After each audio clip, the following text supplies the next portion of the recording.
Hey everybody, it's Romania Black, and I got a lot to talk about before we start this episode of Revolutionary Girl Utena, episode 22.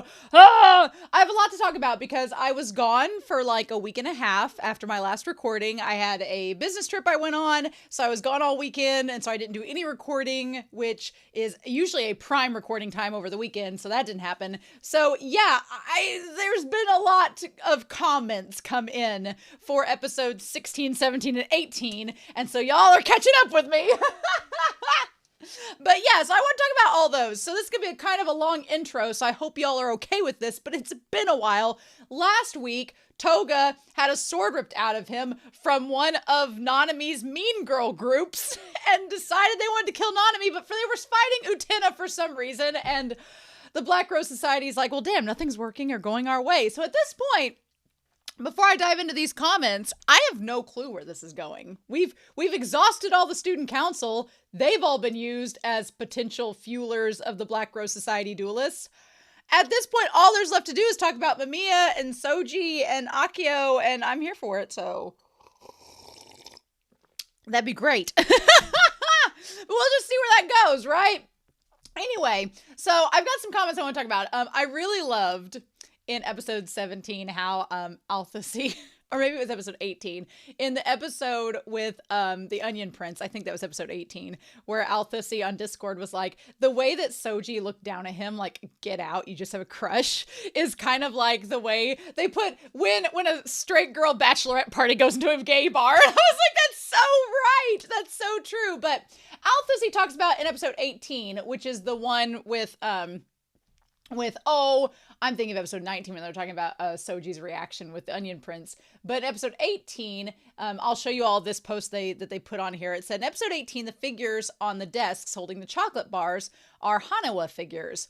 They're funerary ritual objects from the Kofun period in Japan, which is 3 to 6 century CE, that were placed at the top of funeral mounds or around the boundary of a grave site as boundary markers and offerings. They often had an offering cylinder in the bottom where important or significant ritual objects could be stored.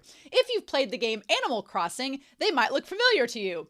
I have not played Animal Crossing, but I know people that have, and they've shared things, and so I'm not surprised that this is on there. So I honestly thought, looking at that image, it was right from Nintendo Legend of Zelda, but it's fine. The fact that a smaller figure is inside the larger one is interesting and could be interpreted in a lot of different ways, obviously, but definitely ties to the larger thematic and aesthetic connections that this arc has between death, growing up, and adolescence. That's this whole show, is death, growing up, and adolescence, to be honest. Here's a bunch of modern ones, including a no-face and a minion, because why not? I honestly like the no-face one quite a bit. But yeah, so that's really cool to have some like cultural context. And then inside, of course, the Kaniwa, or the Haniwa in episode 18 was a chocolate bar. So that all adds up, right? All adds up. So anyway, let's backtrack to episode 16. Now, this user has a name that is in a language that I do not know, but they had this comment to say. I like this episode because despite its simplicity, episode 16, which is the one where Nanami turns into a cow, mind you, it can raise some very deep questions. For example, how subconsciously does Nanami realize that her brother is using her because she's had these dreams? That's an interesting question. Maybe Nanami is in a little bit of denial with that, but the jury's out on that. How subconsciously does Anthe hate Nanami for naming her cow after her? Or the paradox of Utena's male form and Nanami's bell in the teacher scene. Why, in a mere situation of authority pressure, do we support Utena wearing a ridiculous male uniform, but laugh at Nanami? Is it even possible to judge someone if they wear a cowbell? Well, I don't judge Nanami. I just kind of look at her with question marks around my head. As someone that grew up on a farm and knowing how obnoxious cowbells are, I do judge her for wearing a cowbell. I do. I'm like, those things are obnoxious and loud and annoying. Don't wear them. So I do judge her, but it's all in good fun, right? Noctoral 89 said for episode 16, which is again the Nanami cow episode, a little bit of trivia. The birds featured in this episode are bullfinch, or called uso in Japanese, which is a homonym for the word lie. Ooh, I like that. Anything that's got like some little meta context like that, I'm here for it. And then Molly Giermek says, the time that Nanami stops on the stopwatch in episode 16 can be read in Japanese as Nanami. That's kind of cool. It's like when they spell boobies on a calculator, I guess. All right, we'll go with that. And then, okay, so both Molly Giermek and Alfusi brought up the concept because Akio talks about Ganymede. And in the last couple episodes, Akio's been bringing out some crazy mythological stuff that I'm like, oh, is this tying them all together? Oh, okay, cool, great. Anyway, so they said Ganymede was a beautiful shepherd boy, a typical origin for a hero in Greek mythology. Think Hercules into the Disney movie, who was abducted by Zeus, made his lover, and granted immortality, and put into the sky as Zeus's personal cupbearer. Aquarius mean cupbearer. Now, okay, we've talked in the past about how Akio could be tied to Zeus, or is the prince tied to Zeus, or is Zeus the power of Dio that's given to the prince? With Ganymede, it kind of makes it sound like the power of Dios or Zeus gives the power to the prince, and that allows him to have the special powers in the castle. Or Akio could be Zeus and wants to love the prince, but the prince is given power to Anthe, so here we are. So there's lots of questions, there's lots of theories, but I think that's really important. So Alfusi and Molly Giermek, thank you very much for noting all of this, right? And it also says that Alfusi shared that they were an ancient Greek divine hero whose homeland was Troy. And yeah, interesting. We've talked about Helen and all that. It's been a fun time these last few weeks, right? So then Francis White 4166 for episode 16 says, I thought this was interesting because, look, they said I disagree with your interpretation of the Shadow Girls segment. Yeah, here's the thing. Anytime I evaluate the Shadow Girls right after I've watched the episode in the post discussion, I'm not going to probably spend a long time on the Shadow Girls because I'm doing it fresh off the discussion. I've not had time to really process. And if you all find a different interpretation, or if you've looked up somewhere else where somebody's taken the time to craft this other interpretation, great. Share it. I'm all here for it. But they said in this segment, her secret is that she wears, and this is that she wears 3 pairs of wool underwear. Now, this is episode 17, so this is actually the jury episode. If the lesson was that she shouldn't keep it a secret anymore, they would have said something like, well, just tell everyone or something, but they don't. The last line is, just take them off. AKA, if you don't want people to make fun of you for something, then stop doing it. I guess I interpret it as if she didn't want to be made fun of, then she could just go from the situation, which is kind of your interpretation as well. But that brings up a really good point that I hadn't thought about, where in Jury's case, she can't stop liking Shiori. That's the thing. I'm not saying that Jury can't stop being gay because that's part of her being. She can stop liking Shiori though. That was my whole takeaway was, I think if she doesn't like Shiori, or if she knows that Shiori is a lost cause from being in a situation exactly like Jury, where the person I like is not going to like me back, or so I think and have been told, which is the case with Jury in that episode, then you do have to walk away. You've got to be like, you just got to leave and go, they're not going to like me back. I got to move on and live my life. And that's what I was taking away from it. I wasn't saying she couldn't be gay or be a lesbian, but that was just, my take was, if you know someone you like isn't going to like you back, the healthy thing to do is just to walk away and go live your life and find someone else to love, right? But of course that leads to the elevator scene, which we're going to talk about here in a second. But the important thing about this though, that I take away from Francesca that I think is really cool, is that she points out the line is delivered by Utena, who was established earlier in the episode to be someone who hurts people with her innocence. So I feel like the message is, we can naively tell Jury to stop feeling the way she feels, but you can't change your feelings so easily in reality. And again, I think that it's important to note that yes, Utena does not realize how her innocence can be harmful, and Akio kind of calls her out on it. But at the same time, I'm not saying Jury needs to stop being a lesbian, but if she realizes that there's no future in the relationship with her and Shiori, then the unfortunate thing to do in reality is to leave and move on and move forward and find someone else. But whatever. Just speaking from experience. And then Oliver Jajado says, you're right in that Juri is not taking any action to make her miracle happen. She's avoiding any real hurt in episode 17 and an honest conversation with Shiori. Juri is assuming the whole time that Shiori would turn her down anyway and not reciprocate her feelings because she's too scared of being rejected. But I love Shiori's elevator scene, and I think it's easily the most complex and layered of the whole arc.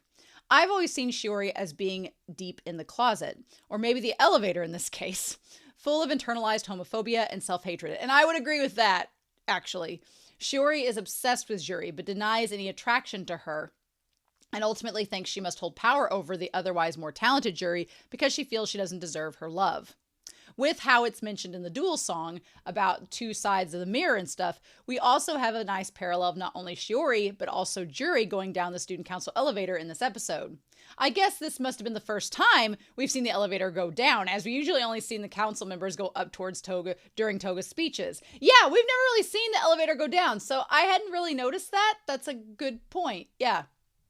I remember reading somewhere about Shiori being one of Ikuhara's favorite side characters.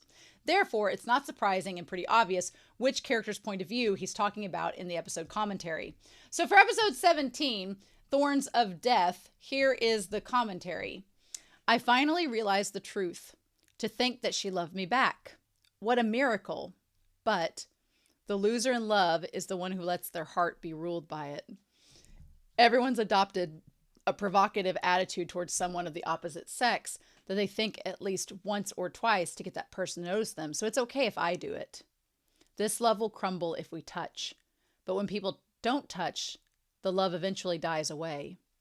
That's why I decided to keep your love prisoner. To make sure that you love me forever. That game will make our love eternal, I'm sure of it. We were lovers lost from the beginning. Yeah, that is for sure Shiori's perspective. Yes, it is. Oh my gosh. I definitely agree with that.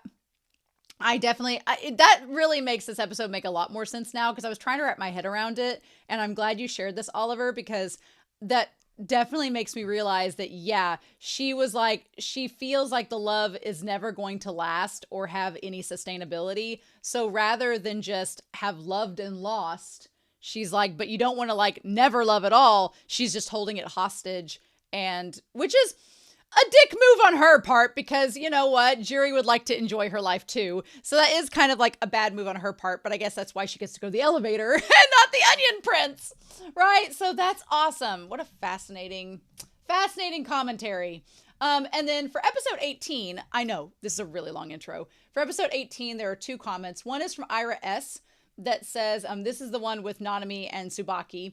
I don't know if there's another meaning for the sword and dagger, but Nanami fought Utena with them, so I assumed that was the reason that Suabuki, I always get his name wrong, fought with them as well. That could be. That's a good point. And then Oliver Jajado says, for episode 18, Ikuhara is reminiscing a bit about his own childhood in this episode's commentary. Episode 18 is Mitsuru's Impatience. When I was a kid, I realized the Candies, a 70s idol group.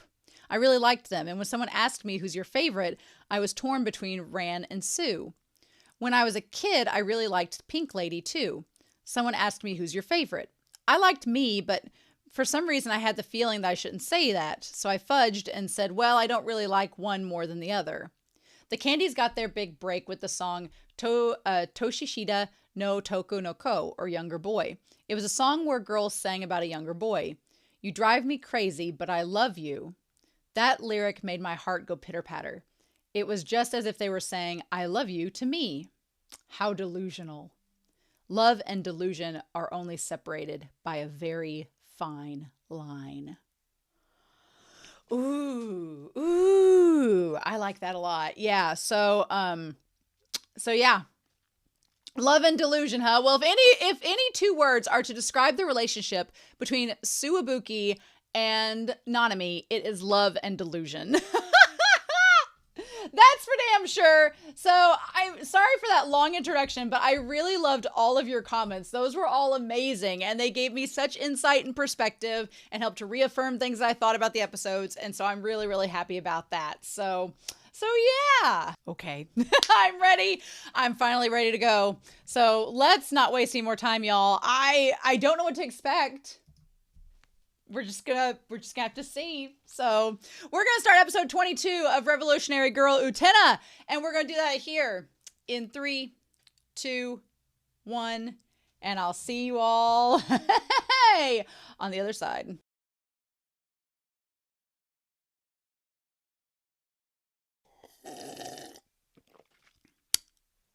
Excuse me? I'm sorry. What? So, as soon as this discussion was over, I wanted to do 2 things. I wanted to go back and look at the preview for episode 22. Glad I didn't watch the preview because this episode floored me, but didn't give me anything relevant. Just mainly said what we're going to discuss. But I also wanted to go back and look at episode 13 because episode 13, which was nearly 10 episodes ago, was when we first met Akio and the prince and got Mikage kind of previewed and all this stuff was set up. So I want to be okay, wait, because at some point we see Akio in this opening holding a black rose. And I'm like, did he hold a black rose in episode 13? No, he didn't. He held a pink rose amidst all the black roses and was talking about how special Utena was and how she's the one they've been looking for. And I'm like, oh, that seems ominous. Yeah, it seems real ominous now. So we need to talk about this. So I went back and I knew this was going to take a while. So I went back and I had some thoughts immediately and I wanted to jot them down because I knew we were going to go back over this. And so we're going to tie in to all of this. Don't you worry. So the pink rose. Now so this entire Otari Academy is basically Neverland. If you've read Peter Pan, they don't grow up in Neverland. As long as you stay in Neverland, you stay a kid. The only exceptions are Captain Hook. Akio is literally Captain Hook, by the way, and some of the adult pirates there. That's literally the only adults. Everybody else are kids, and they stay kids forever. And that seems to be how this academy works. So there's that.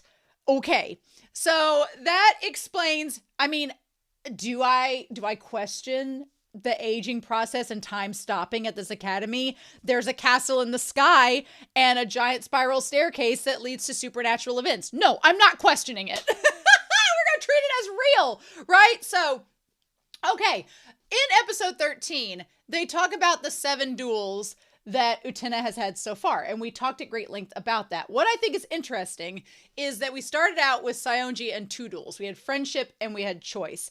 Saionji in the last couple of episodes, Mikage notes that he's a pawn and kind of a clown and they can take advantage of him, which seems to me directly tied to how friendship can be easily taken advantage of. Like we've seen Saionji being taken advantage of by Mikage. We've also seen Saionji kind of, I don't want to say being taken advantage of by Wakaba, but she did kind of let him hang out there, but it was kind of to her own agenda. And then we've also seen him be taken advantage of by Toga. So his friendship is something easily manipulated and easily taken advantage of. We've talked about that in the series. And then there's the concept of choice, where you make a choice. Do you want to accept eternity and possibly try to go for immortality, or do you let it go? And we saw Mikage make a choice in this episode to pursue immortality. Now, we're going to discuss the reasons for that, but he did make that choice. So I think it's important we start out that with Saionji. Then we had reason. Okay, when I was writing this on the board here, I was like, with Mickey, this whole thing is about time, right? Mickey's been having a stopwatch the whole time and keeps stopping the stopwatch. I don't know if that has anything to do with time not going properly in this world or not, but if Mickey is the one that represents the duel of reason, then he's also the first one of the group that was trying to be like, hey, we need to figure this out. This is messed up. So if he's trying to use the stopwatch to figure out why time is acting weird there, that would kind of make sense and would give reason to the stopwatch. So I don't know if that's it or not, but it's something that definitely seemed like a possibility. And my dog's going to want me to try to play with them this whole time, but I'm like, Huckleberry, the laws of causality. Anyway, Jury was reason, or Jury was love, and Nanami was adoration. And I'm very curious about love and adoration because the show by the end of the episode wanted to make me believe that Mikage had a crush on Tokiko, the woman, but I was like, did he? did he love her? That seems so weird. Or was he just in love with the concept that she brought? Because when he saw her again, he's like, oh, hell, you're old, bye. And I'm like, did he actually love her, or was she just a front? We're going to talk about that in this episode.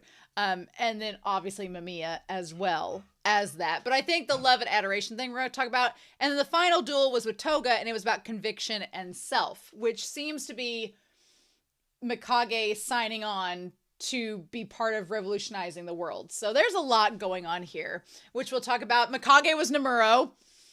All of this, at least. And the fact that the sister, Takiko, looked like she was in her 50s is like, so like, has 40 years passed, have decades passed? She was able to leave and go have her life, but what about the rest of them? So what? And she says she brought roses like Mamiya died, but he was clearly there during the fire. So why was she bringing roses to a grave when he was right there? Why did she think he was dead? I'm so curious. So then we have the idea that, so basically we'll talk about this in the episode, but the 100 students were all sacrificed essentially to possibly make Mikage and Mamiya live longer. However that works. Don't know. We'll see. And then Mamiya, I wonder if the whole being the Rose Bride, so the power of Dios is literally like the power of God, and Anthe has this. Does that mean that Anthe is essentially immortal? I mean, if they say at the school, sure they are. But if she's essentially immortal, then the question is, does Mamiya want to become the Rose Bride to secure his immortality? Also, if them staying in the academy keeps them from aging, why does Mamiya age? Because Mamiya is older than he was in the flashback. So why does he age, but no one else seems to? These are questions that I'm sure the series will maybe answer. So the school is basically Neverland. The Shadow Girl's conversation is talking about basically how Mikage is a robot now, or he wants to believe that he's a robot, but it's really delving into the fact that Mikage is hiding behind this wall of being a robot. And we're going to talk about that with the sister and hiding his feelings. So we're going to go with that as well, right? Then there's the idea of the pointing fingers. We're going to go back to that scene, but the pointing fingers were possibly pointing at, like they pointed at the picture of the butterfly, which is the one that's in the elevator. But then later, it pointed back to a picture of it as a leaf. And if you've watched in every episode, when they get to the bottom of the elevator and you're at the base part of your devolution, it is a leaf instead of the butterfly. So for Mikage, that was the point where he was at the bottom of the elevator. That was essentially the translation of that, right? But everything is tying to the concept of time. And we've seen that in previous episodes because the song lyrics with the duels all talk about evolution. They all talk about species dying out. He mentioned dinosaurs becoming fossil fuels. Those are mentioned in the song lyrics. It's just the idea of time and evolution, which is crazy. But that also brings to the question of, eternity, if eternity is the power to revolutionize the world, and is it worth it? And we're going to talk about that. So we're going to go through this and the idea of Akio and the board of directors in the ring. We've got questions here we're going to delve into. We're just going to delve into a lot of things. So we need to get started with this episode, but I wanted to go ahead and bring out what's on Whiteboard Coon for now. So the first thing we start with is the prince. Now, theory time. Is the prince, is he the soul of Mamiya? Or the real Mamiya? Look, I'm going to point some things out, and I'm going to probably be 1,000% wrong on all of them. And if I'm wrong with these theories, it's fine. I'm just going to point them out there, and you all can laugh and go, ha ha ha, you fool. And then we'll find out later on. But so these thoughts crossed my mind. No offense, Tokiko and Mamiya look nothing alike. They do not look like siblings in the slightest. Maybe adopted siblings. Maybe their family adopted Mamiya, which raises questions because he looks a lot like Akio. And so my question would be, of course, throughout all of this, is Mamiya like a clone of the prince? Is he a clone of the prince? Is he the body, has the soul of the prince been taken out of Mamiya, and Mamiya is the shell left behind and they're just trying to preserve him to eventually put the soul back in? But maybe they gave up on that since they have Anthe and they're like, we're just going to do it this way. I don't know. But I thought about that maybe the prince on top of the egg is maybe Mamiya's soul that's just sitting there, and Akio keeps going back being like, well, we have to find a way to get you back and out of your prison. Maybe that's it, because then they cut to an hourglass, right? And the hourglass is very symmetrical, has the rose symbols. It's completely empty. There is no sand in the hourglass. So it just feels like there is no concept of time. There's no concept of time in the castle, which we've established from the very beginning. The castle, the whole thing, was that it contained with the prince the power to revolutionize the world, which equals eternity or immortality. So essentially, the prince, if you can access the prince and his power directly, you'll basically find a way to become immortal, perhaps. But Akio has not found a way, which would also explain why whenever they cut back to him and the prince, there is a border, there is a barrier between Akio and the prince. He can't get to the prince who has the immortality. There's something in the way, which is the castle and the barrier and all of that. So that's what this whole experiment and stuff is to try to figure out a way to get to the prince, to get that power. Now, whether the prince and Mamiya are connected, we've talked about that in previous episodes. So the black roses are down to their last flower, which is Mikage here. But I wonder, will he step in and fight? Will Mikage fight in an actual duel for the sake of Mamiya? That's a really good question. He's got the ring on for the contract. Who knows? So Nemuro Memorial Hall. Yep, funny that. So, questions. We have the Rose Garden. We have the Rose Garden, and we have Anthe, and we have Mamiya, both in Rose Gardens. Both in different prisons, both in cages. Why does Mamiya want to become the Rose Bride? Why did Anthe become the Rose Bride instead of Mamiya? Why are these things happening? Also, are they connected? Is Mamiya a clone as well? We don't know, but there is a question of why we're given just enough information to kind of piece things together, but then the question of why this Rose Garden? What about the old Rose Garden? Why Anthe? Why not Mamiya? Those things have not been answered, and it's frustrating. And I know you all know the answers or know if there is an answer, but I don't want to know that yet. I'm going to struggle in the dark and flounder like a little magic carp until the show decides to tell me things. And they're like, we have to find out who they are at once. And so they're like, we need to figure out. And I like that we see all of them in the bookshelves. Who are the people trying to take the Rose Bride?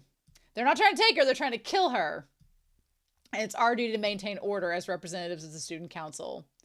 And the funny thing is, Nanami's like, well, seriously, who are these people manipulating ordinary students and making them duel Tenjo Utena one after the other? And I'm like, Nanami knows who this is. And of course, Juri, she's like, well, is this because your dear brother and your friends were targeted? And Nanami's like, well, if you know so much, then why don't you find out who they are? Like, she completely ignores the question. She's like, whatever. But anyway, I love the chorus. I love the soundtrack of this episode. The soundtrack, the use of silence. So they're like, we have one clue.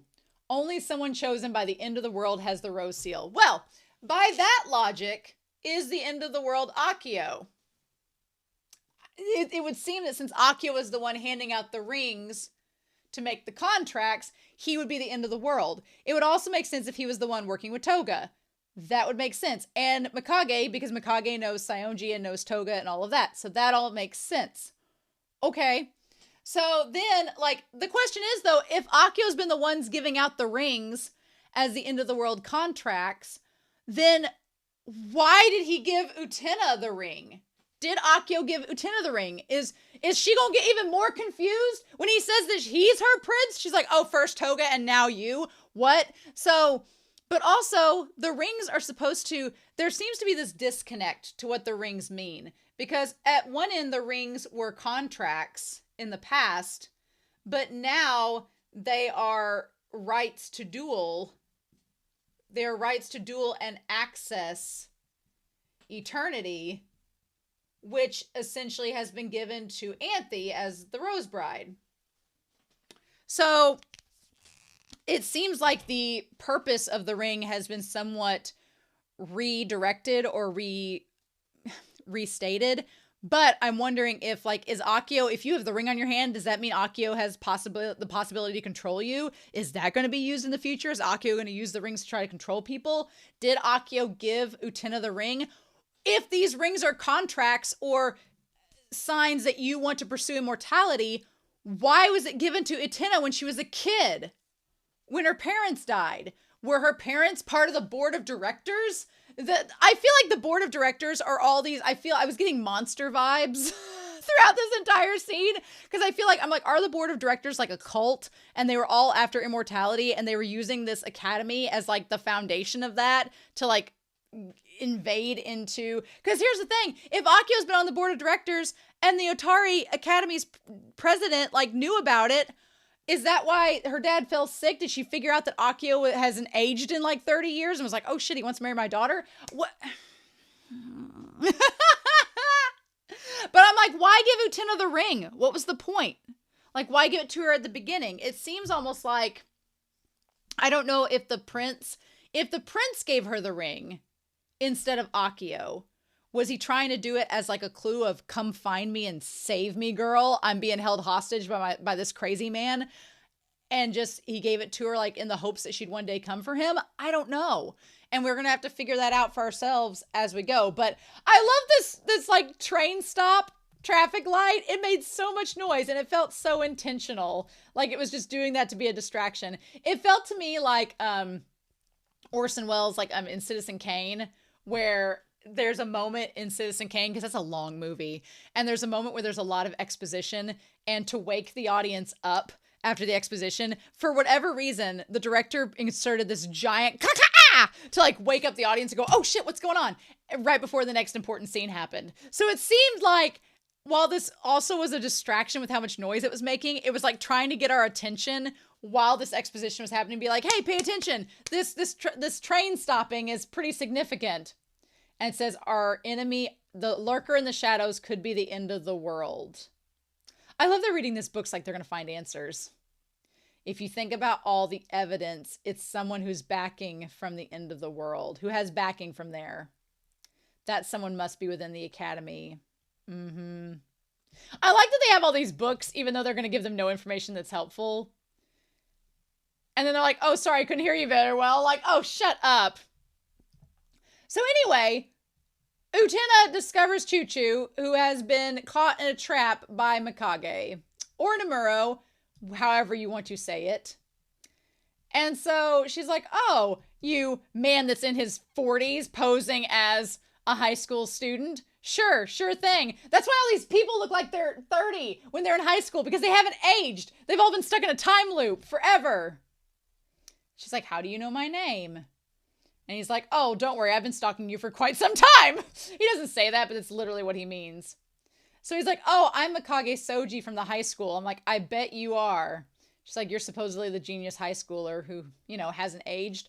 My thing is, I guess since he's in high school, if he was 19 or 20, but they called him professor, so he would have had to be at least 21. But I guess maybe if he just looked really young at 21 and people just assumed, and then he hasn't aged in however long. And she's like, oh, the last test I took was a makeup test. And he's like, oh, this is an academic skill. I just seek out people with unique personalities. And she's like, I'm actually pretty basic. And she's like, oh, this is where you hold your seminar, right? And then, of course, there's all the ghosts of the men looking up. And so the building rumors, yes, the 100 boys that died here. Long ago, there was a man called Professor Nemuro. And his students were trapped inside and burned to death. But the bodies were just intact enough to put in coffins. The building was later renovated into the Nemuro Memorial Hall. Oh my God. Okay. He's like, well, that happened long ago. Yeah, long ago, but here we are still. And then like the giant trees and everything overlooking the spaceship-like place where the castle is. Sure thing. Let's do the time warp again. It's just a jump to the left. And then, yeah, we go back to the Dick Tower. And Akio is nowhere to be seen. That damn telescope's there, the white couches, everything. And yeah, the white couches that look like death, they're empty. And then the red case with the rose in it. The boots and all of the coffins. And all the chairs, everything. It's all, which now looking back, it does look like a research facility too, and a break room. So anyway, there's the picture of Mamiya, and Akio shows up. And what does he say there? I want to go back and read that. Where we go back to the room and Akio enters with this envelope with the seal, like it's a letter from the end of the world. And he's like, oh, it's you. And then we have, the little teardrop that falls in the rose looks like it's from Mikage. And so then he says, all I did was make a deal with you. I have no obligation to obey your orders. And he's like, that's our contract. He's like, ever since that time. Okay, so Mamiya, or Mikage rather, I don't know whether to call him Mikage or Nemuro, so we're just going to stick with whatever works. He made a contract with Akio, but he doesn't want to go further than that. Fair. So we go back to the Memorial Hall, this research facility that's at the academy, okay, where all these students are working. And so they're like, it doesn't seem to be sticking around, does it? Oh, and he's like, what does? And he's like, the snow, professor. So it's like in the middle of winter. Also, can we talk about Mikage's drip, his lavender John Lennon sunglasses and his like purple coat? I love the purple. Seems very fitting with Anthe and Mamiya and all of that. And then later on, he has like the sweet bolo. I'm like, yes, please. Like, what a fashion icon. And he's like, stop calling me professor. We're not apart in age. Okay, so the whole professor. Okay, so it's very possible that Nemuro at the time was like a child prodigy. So he got out of school early, became a professor, but he's not that far in age from all them, which would explain why he still looks like a high schooler, even when he's like pretending to be in the future. And he's a genius. He's like, you're giving me too much credit. I didn't think they'd be this extreme in secrecy. They treat us like parts in a machine. He's like, didn't you agree to that in the contract with the academy? But we don't even know what the section next to us is researching. Okay, so there's all this stuff going on. They're researching in mass groups. There's all of these dry erase boards. It looks like all the halls and everything, like where Toga's family and stuff is. So apparently in this hall, there were multiple divisions. So in this hall, there were different divisions, and one was the one researching the eternity power to revolutionize the world. Okay. That all is making sense, I suppose. And so then they're like, rumors say it's the power to revolutionize the world, whatever that means, and some research on attaining eternity. I do like, they're like, can't you even give us a hint? I like that at some point, I like that Mikage stands out amongst everybody in this flashback. Everybody's kind of like these green sepia tones, which again, the whole rose theme with green and red fits really well. But he stands out with all the color, right? Like, can't you give us a hint? He's like, I don't know anything beyond the rumors either. And I don't care to know anymore. There's something I've been meaning to ask. And they're like, oh, what could it be? He's like, what are the rings? They're like, oh, it's just fashion. I'm like, well, bullshit. Akio said that it wasn't just fashion. They were contracts. So, blah. And so then the people are saying, you know, does he not really know what we're doing here? So it seems. But you know who, aka Akio, says he's intelligent. His thesis is interesting, but the man is pretty dry. People who pretend not to care about anything lack experience. Oh, let him put on airs as much as he wants. The man's just a computer. We should get as much use out of him as we can. That's really cold. Like, they were wanting to just use him because he was smart and seemingly unfeeling. Well, joke's on you all. That didn't work out, did it? That didn't work out at all. And then Nemuro says, at the time, I really seemed like a computer. I'm a peerless machine, but they lack a sense of purpose. The dry days of a dry man. I was not interested in the research at the time. The fact that I was tasked with what I was tasked with wasn't progressing. It also made no difference to me. And also they keep walking by with the different coffins. Like people are still dying to fuel whatever's going on. Okay. So the research coordinator. Okay, so there is this cross at the center of the board. I don't know if that cross has anything to do with anything. When do crosses have any symbolic meaning, right? And then on either side of it, there's like 1, 2, 3, 4, 5, 6. There's seven different little things on either side. In the center, it looks like either a satellite or an egg. Does it have anything to do with the prince? We don't know. We don't know. But we meet the lovely assistant assigned. The board of directors sent me. The new inspector, Chida Tokiko. And then there's an hourglass, like beside her. A wooden hourglass that's running out of time. Interesting. And the sands are blue, which is interesting. I don't know if the blue sand is supposed to like connect with Miki in any way. Okay, so there's a cat. So in this room, there is a cat outside on the ledge, right? And the first hand points be like, pay attention to the cat. And I was like, what, do Akio and them turn into cats? Is this Sailor Moon indeed? But we're going to be fair. We're going to pay attention to the cat, okay? And then, so there was an hourglass with sand running out. And there's a black cat, which is usually bad luck, but it could also be the shadow of a cat, right? And then he's in his sweet bolo. And then there is the teacup, the teapot with red tea coming out of it. We'll put that over here. Also, I love her 80s to 90s fashion. Great.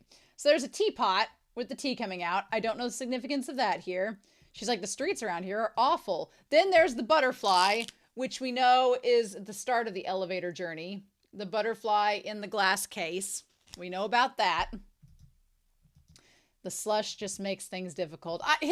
Soji's fashion with the lavender glasses and the bolo and the vest, like, hell yeah. And then we have the tea has the sugared rose. Okay, so the tea it's red with sugared rose petals in it that have been from dried roses. Okay, fair. I mean, sugared roses are pretty cool. And so now there's 2 cats and there's purple roses. Okay, and there's a tiny hourglass. So now there are 2 cats. So I don't know if that's supposed to represent like the passage of time within this short conversation. If it's like, or if it's supposed to represent him and her, possibly. And so he's like, what do you need that required me to come to your house? So this is her house that she's at. Okay. And she's like, it's too strong. The tea is too strong. Interesting. So she's like, well, the tea seems a little strong, even though I steeped the same amount of time that I usually do. Oh! Is it possible for an hourglass to run slow? Oh! And then there's 3 cats there and a kitten, and the roses have now moved up to the table. Oh! So is it suggesting that time is running slower there because he's there? Or is that just the concept they're trying to tell us in the episode without telling us directly?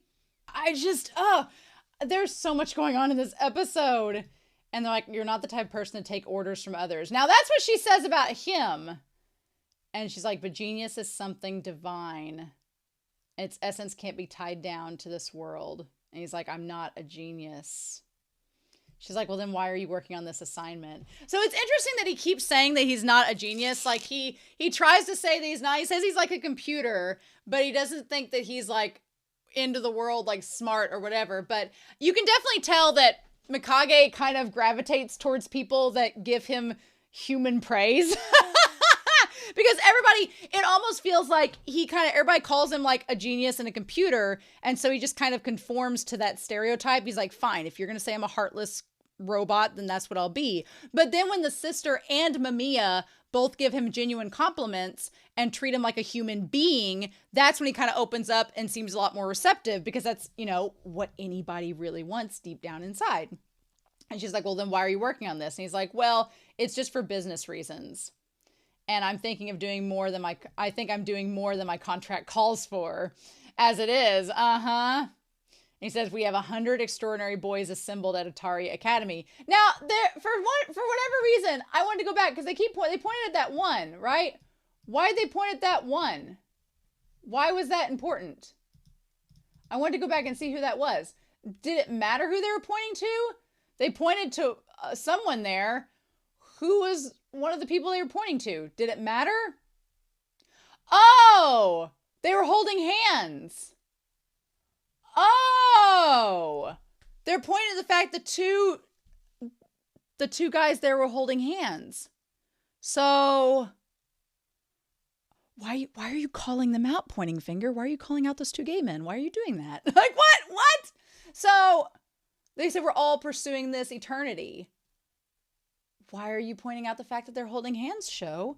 What is the point of that? Seems like you're being seems like trying to out those guys. That's not cool. So then it shows the reflection of the hourglass, and the reflection of it's upside down and time is going back. Oh my God. Okay, sure. Why not? The hourglass, or attain eternity or something like that. And so he's like, oh, well, to even think that such a thing as eternity exists. Sounds like they're building a perpetual motion machine, like something to mess with time or something. Ha ha ha. And she's like, yes. Because she wants to save her brother and keep him from dying. He says, people should be humbly grateful for what God grants them. Bold words, Cotton, when you're about to accept that exact same immortality. She's like, but if it was you, surely you could make it happen, right? So at her house is the rose garden. Now, they say to pay attention to the lipstick that's on the glass, right? Okay. All right.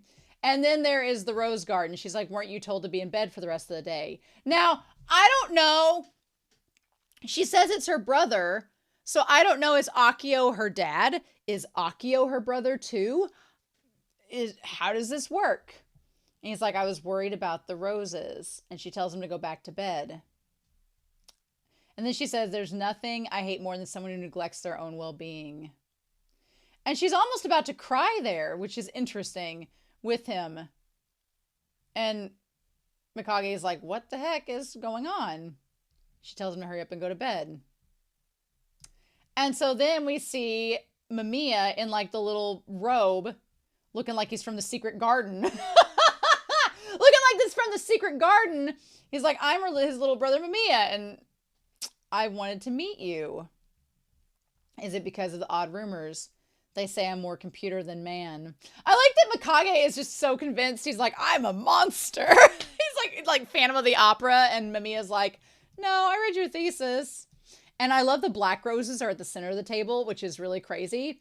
You're the first person I ever looked up to other than my sister.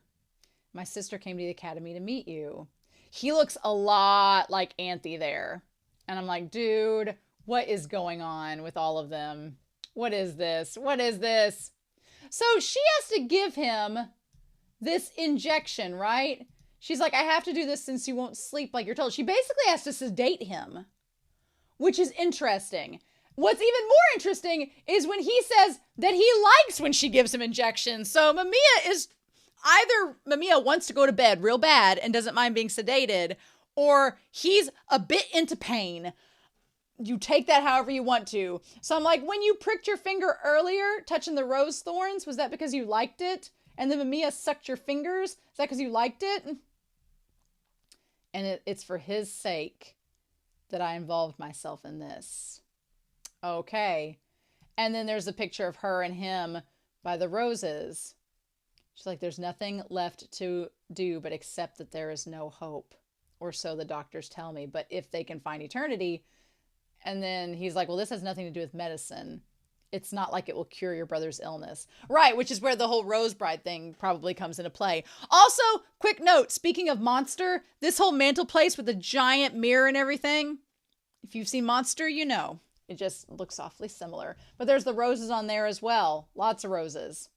She's like, maybe I could attain eternity for him. So the big question is, does he like her? And want to do this for her sake? And he's like, no, it feels for the first time I've seen someone shed tears. And that's when she said, is there someone in your life who's important to you? Or is it perhaps impossible for someone as lauded as a genius to love another?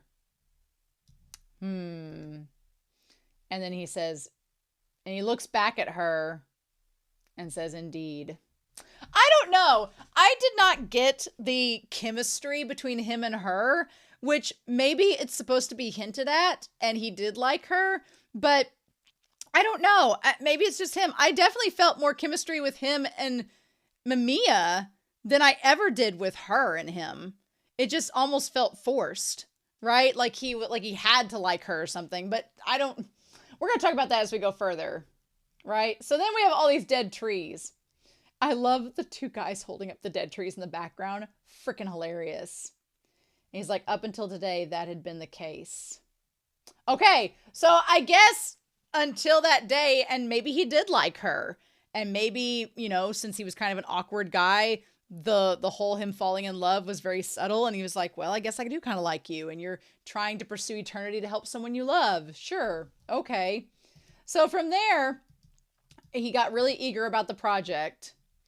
And everybody's talking about it, saying the board of directors sent an inspector, right? She seems to be the right one for the job. Well, you know who never makes a pointless move. Yeah, I don't know why they say you know who, because we know it's Akio. We know, but what if you know who isn't Akio? What if Akio's another red herring? I don't know. What if it's the prince? What if it's the end of the world isn't Akio? But yeah, they start working together. They keep bringing more and more coffins past. Everybody keeps ignoring it. Does the professor still not know what this is all about? That's a great question. So then we have Mamiya in there with all the different colored roses and the black roses. And he's like, you're not resting right now like you're supposed to. And he's like, oh, well, I feel better today. And then he talks about with him how he wanted to see the snow sticking in the garden. I like the fact that there are the black roses in the center. I don't know why they're there, but I wish we'd have more time to know more about them. And so he says, my sister was called away by the board of directors, so she'll be gone until evening. It's like, we got the whole house to ourselves. Now, Mamiya here is clearly a child. So I'm very glad that Mikage didn't make any moves on him. And he doesn't seem to be like trying to manipulate him or anything like that. That's a great thing. I'm very curious as to, like, it does make me kind of sad for Mamiya. Is Mikage like schmoozing on Mamiya and being close to him, not because he likes Mamiya, but because he has secret longing for his sister? Or did he realize his true love was Mamiya all along and not the sister? I need to know more. I feel like the show is trying to like force this heterosexual, like, oh no, Mikage liked the sister. And I'm like, really? He's been giving off flags that have been contrary to that belief for the entire season so far. So wait, what? And he's like, well, that's just as well. And he's like, I'm here to see you today. And then he's like, oh, here, do you want these candied, these sugar preserved roses? My sister makes them. And he's like, and these dried flowers are like them too. So the dried flowers are the black roses there. Okay. And he's like, she doesn't like to see the flowers stricken with age. Now this part's the important part of this conversation. Even short-lived flowers can be made to last a little longer, which is tying to this whole time concept, right? And the idea of immortality. And so then he's like, but do the flowers, are they happy being forced to go on? So this is obviously a veiled reference to Mamiya's illness and the fact of how he feels with his sister wanting him to live longer. And he's like, but what if I don't want to? And, quality of life versus quantity of life, right? And so that also ties up to the idea of the prince with the egg being like, Akio seems like he wants to get the prince out of there, but does the prince want out of there? Or he's trying to preserve the prince. Does the prince want to be preserved? Immortality, if you've watched Doctor Who and some other series, it's not all that's cracked up to be. And that brings me over here to this idea of eternity and the power to revolutionize the world. I wanted to talk a little bit about Frieren real quick. And I'm not really going to give any spoilers away for Frieren, but if you don't want to hear anything at all about Frieren beyond Journey's End, whenever I wave my hand like this again, then you can go back and I'll be done talking about Frieren. But that series involves an elf, And without spoiling, if I can, Frieren is this elf, and she has lived for a very, very long time. And because of her long life, her concept of time and her concept of urgency is a lot different than the mortal characters in the show. So the idea basically with Frieren is it's kind of one of those things where the characters around her that are mortal, that don't live forever, they have a real big sense of urgency. They're like, we need to live life to the fullest and move forward and live our lives and move forward and have the best lives possible because they're very short and we need to live it up. With Frieren, she's very okay with taking her time, but also dwelling upon the past because that's important to her. And she's also not worried about, she's got a long time ahead of her. So she has time to go back to the past and dwell on it. End of Frieren spoilers. That seems to tie a lot to this series and this episode because a lot of the characters throughout this series so far have had a hard time with getting back away from their pasts, or they've been dwelling on their pasts and not moving forward. And that's kind of tied to this idea of, well, I guess if you're immortal, you got time to do that. But Mamiya's like, I don't really want to be stuck in this stagnant. I don't want to be a rose in a garden, stuck and preserved. No. Eternity does not exist in this world. And yet, people find the pursuit of it beautiful. Mamiya looks so good there. Bless his little heart. But I'm like, I want to know about him and Anthe. Like, what's the deal? They look exactly the same. And he's like, you don't expect what your sister and I are doing to succeed. And Mamiya, I don't know if he wants it to succeed. And he holds up the black rose and he's like, I look up to both of you. And I'm grateful too. So interesting. And that's when Mikage's like, I'm going to come back. And that's when it's like, we're down to the base, the leaf, which is the base thing, right? And he looks back and he's like, I'll be sure to tell my sister that you're worried about me. I don't know. So see the base thing there, to me, it's like, is Mikage really in love with the sister, or is she in love with her pursuit of wanting to save Mamiya, or is his true desires that of Mamiya and what he's saying there? Like, did Mamiya just like woo him over to that side of things? I don't know. Because this seems to be where his base desire is and the center of his whole thing, or what convinces him to agree with Akio. So we're back at her house, right? Because we established that this was, now he originally went there and that was supposed to be, or maybe she met him at the office and then he went to her house. I think that's what happened. So he's back at the drawing board and he can't exactly figure out what to do. He's trying to figure out this equation with his black gloves on, and they keep pointing to the cup that clearly has her lipstick on it. And he's mad about it. So they keep telling us that the cup with the lipstick stain that's hers is present, like she's been in there with him before. And he's sitting there trying to figure out what to do. And that's when Akio says, you still can't solve the equation, can you? And he gives him the letter. And then he's like, well, I don't know who you are. And Akio's like, I'm not an outsider. That is aside from you. So he says, this is the first step towards the power to revolutionize the world. This will set everything in motion. And he reads it. And we don't get to see what it says, which is so frustrating. And he's like, well, that's ridiculous. And he's like, how can you expect anyone to do this? And that's when he holds up the ring. It's clearly Akio. I mean, how could it not be? It has the same shirt and everything on. And he says, this is the rose seal. The proof of a contract made with me. At first, when I saw the episode, the outline of the chair made it look not only like he was doing like Captain Morgan with his leg propped up there, but it also looked like something phallic. So I was like, what? And he's like, a contract, yes. All 100 boys who work here are contracted to me. And he's like, well, that's insane. What is the contract? He's like, those boys bound by contract. Why are you subjecting them to this? So why did they sign up to be part of this project? And he's like, even if I do attain eternity doing this, it won't make her happy. And that's when Akio says, her, huh? So there's the question there that Akio's like, are you doing this for her? So, because Mikage says, well, even if I obtain eternity, doing it by sacrificing the boys wouldn't satisfy her because that's not how she wants it to go. But Akio's like, are you really doing this to get with her? Is that really the point?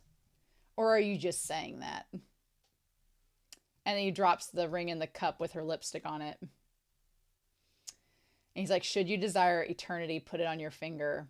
I feel bad because, like, Miki and Juri and them, I mean, metaphorically, yeah, they did technically want eternity with their pasts by putting the ring on and whatnot. But Utena didn't sign up for this. She didn't know she was put on a ring and getting in a contract with Akio. None of these people knew what they were signing up for. They were kind of manipulated into it, actually. Your choice is to revolutionize the world. And a path has been made ready for you. And there's the coffin walking by. Uh-huh. The same words he's going to tell all those others. Uh-huh. With the open door. Yep. And then Mikage walks over to see where they're going with the coffins. Now, here's the thing. We don't get to see where they're going with the coffins. We're assuming it's the end of the world, or the basement. But then there's a black rose. So what's going on? What's behind the doors? When he looks in the door, what does he see? And, oh, well, what he sees is Tokiko and Akio making out. Surprising no one. Yeah. And so, I mean, Akio makes out with everybody. Akio, we're lucky he hasn't tried to put the moves on Utena. I would kick him in the balls if he tried that. But no, he's having the moves on everybody because he has a sweet, svelte voice, and it's awful. But yeah, so the thing, though, is that Mikage is like, well, and that's when they corner him with the coffin, and he has the ring. But my thing is, if he was trying to find eternity to save Mamiya, to make her feel better and to impress her and win her love, and then he saw that she actually was making out with Akio and wasn't interested in him, then why did he still go through with it? Or did he burn the bodies to he didn't kill Akio, so why did he go through with it anyway? If he knew that it wasn't gonna do him any favors, why did he go through with that? What was the reasoning? Because then he lights the place on fire and burns the bodies, right? So, and Mamiya's just standing there, and he's standing there with him, and she, of course, comes running up. So, did he find out that she was using him? And she's like, did you do this? And she's like, were you behind this? And Mamiya says, yes. And she's like, why? And she's like, how could you do this? And then that's when Mikage says they had a contract. So supposedly Mamiya burned the building. So Mamiya burned the building. Not Mikage. So why did Mamiya burn down the building? It would make sense but it doesn't make sense. So I'm like, okay, so if Mikage liked Tokiko, which, okay, whatever, and saw her make out with Akio, then he still agreed to help her, even though he knew it wouldn't get her love in the end? That doesn't make sense. But if he actually decided that he wanted to do this to save Mamiya, because he actually fell in love with Mamiya, and he was just using her as a front, then whenever he saw her making out with Akio, he's like, oh. He's like, so Akio's taking advantage of her and all of us. Well, then I'll do what I want, and me and Mamiya are going to go rogue. That makes more sense. And he says they had a contract. And ancient creatures died and became fossil fuels like coal and petroleum. And, oh, okay. So, in that too, like, Mamiya is staring at her with, like, the most deadest shark eyes. So, is that maybe possibly aligning to the idea that he possibly was he going to be sacrificed as well to attain eternity? And Akio and her were just using Mamiya? What? I don't know. And he says, without that sacrifice, our present civilization of energy would not exist. So they sacrificed 100 guys. Such sacrifices are always called for. And she's like, what are you talking about? This is the first step in the job you are advancing. And soon opening the path to eternity from this academy. Okay. So basically, in order to make this academy make people immortal, in order to keep Neverland fueled, we had to sacrifice 100 guys. Hope that was okay. Hope that was cool. And then he had the ring. And she's like, Nemuro, and he's like, Mamiya-kun did as he was supposed to. Now I too wish to attempt to attain eternity. Okay. And it's interesting. And so then there's just Mamiya standing there against a fence with red eyes and flame all around him. So the question is, he didn't die. He was just standing there. So why did she think he was dead? Because then we go back to Soji in the present, and she looks back at him with contempt. And then he looks over at the door where Akio's left. So did she do something? Did she attack Mamiya in that moment? And he has the picture of Mamiya against the roses there, but she's been cut out of the picture, or it's been blown up and she's been taken out, and it's just of him. That's why I was like, if he really liked her, he would have kept a photo of her. But I don't think that was it, because he didn't keep a photo of her. He kept a photo of Mamiya. So I think he was lying to himself that he liked her.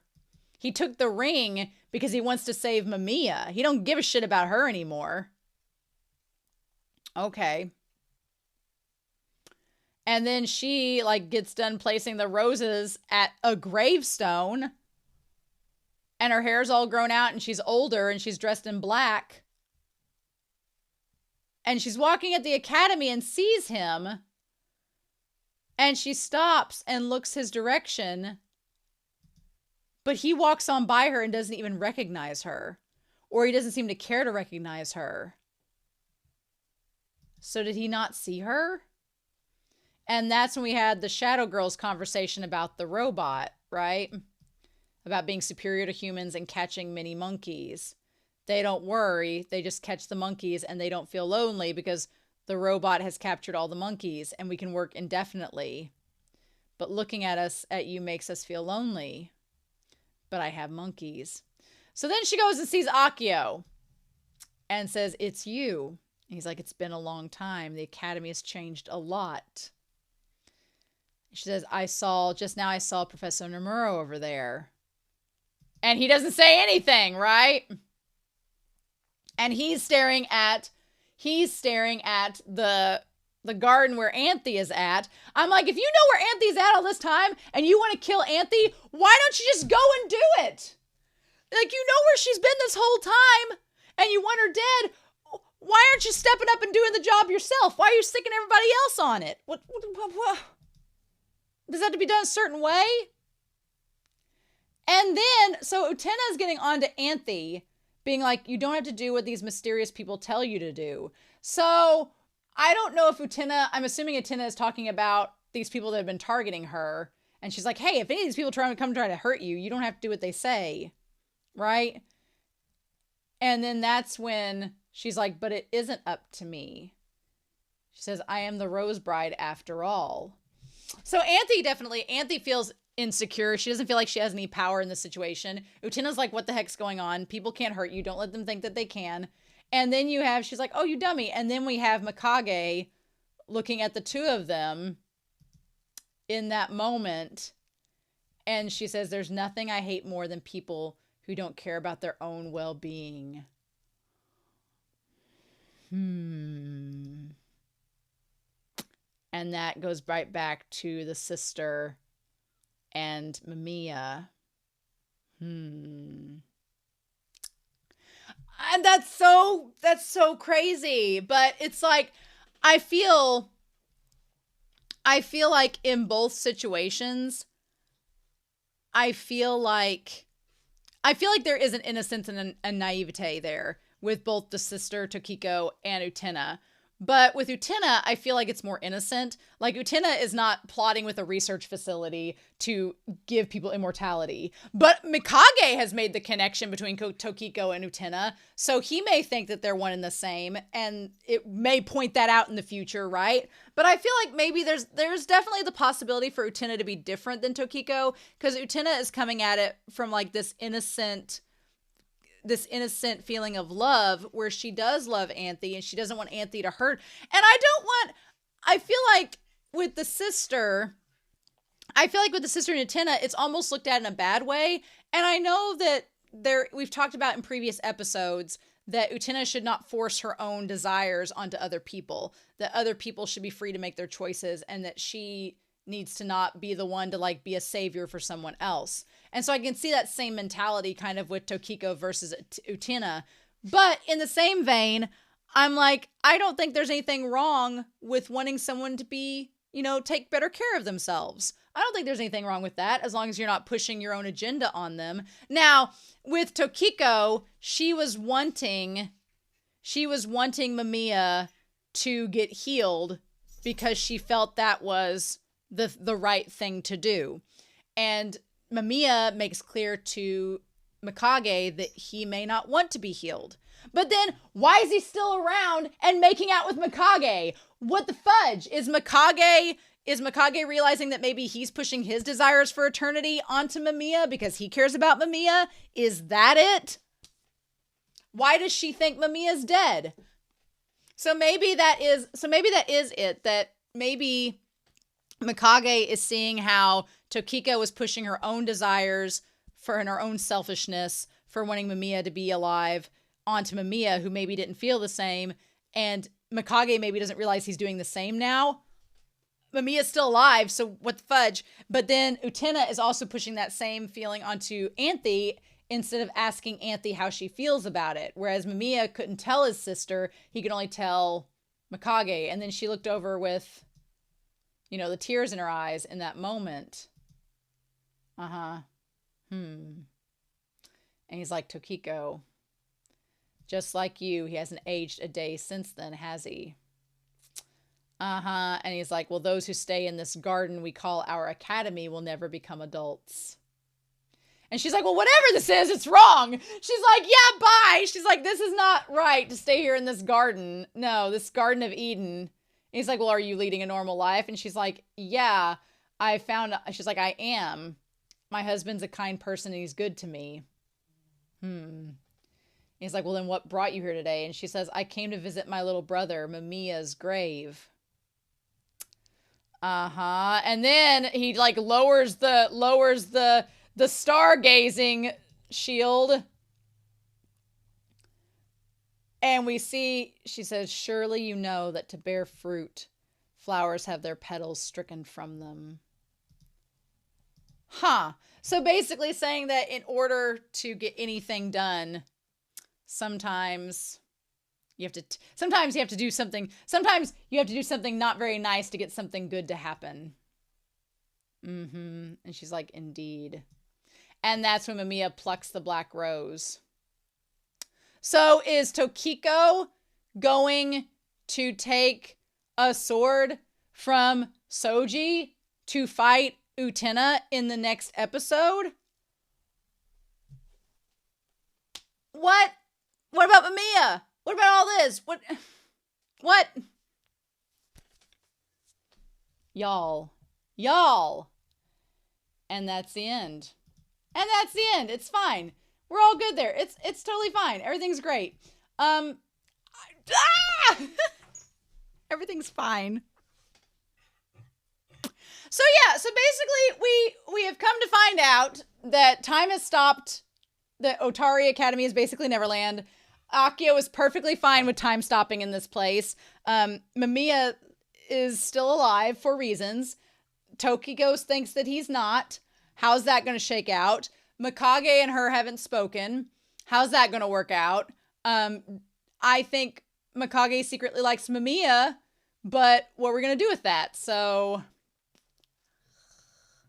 I'm so curious. I know it's going to be hard for you all to comment without spoiling, and my moderator is probably going to be like, girl. But we're going to try to get through it, right?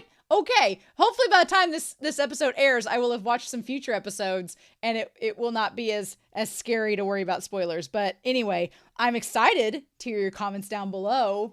I hope you all have a wonderful week. Please stay safe, take care, and yeah, I'm back real soon with more Revolutionary Girl Utena. Bye!